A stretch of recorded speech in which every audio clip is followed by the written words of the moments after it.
1/2024 రోజు రాత్రిపూట Osmania university PG ladies హాస్టల్లోకి అక్రమంగా చొరబడినటువంటి వ్యక్తిని మా యొక్క ఎస్ఐ కాశీ మరియు ఉస్మానియా యూనివర్సిటీ ఎస్హెచ్ఓ ఆధ్వర్యంలో ట్రేస్ అవుట్ చేసి అతన్ని పట్టుకోవడం జరిగింది. అతను లేడీస్ హాస్టల్లో దూకేటప్పుడు చెప్పు పడిపోవడం జరిగింది. ఆ చెప్పు ఆధారంగా సీసీ కెమెరాల ఆధారంగా అతన్ని ట్రేస్ అవుట్ చేసి గుర్తించడం జరిగింది. అతని పేరు జంగా రాజు, వాళ్ళ తండ్రి పేరు జంగా శంకర్.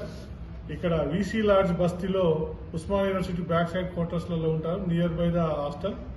అతను గత కొంతకాలం ఇంతకుముందు కినెరా హాస్టల్లో పనిచేసేవాడు, టెంపరీ ఎంప్లాయీగా.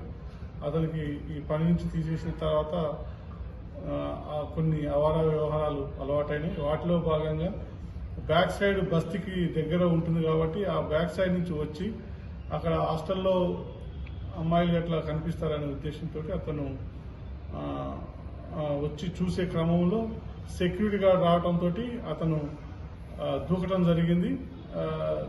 తర్వాత పట్టుకునే ప్రయత్నంలో పారిపోయినాడు. అతన్ని ట్రేస్ అవుట్ చేసి ఈరోజు మధ్యాహ్నం మేము కస్టడీలోకి తీసుకోవడం జరిగింది. అతని వాంగ్మూలం ప్రకారం నేరస్తుడు అతను నేరం ఒప్పుకున్నందున ఈరోజు అరెస్ట్ చేసి కోర్టు ముందు ప్రొడ్యూస్ చేయడం జరుగుతుంది.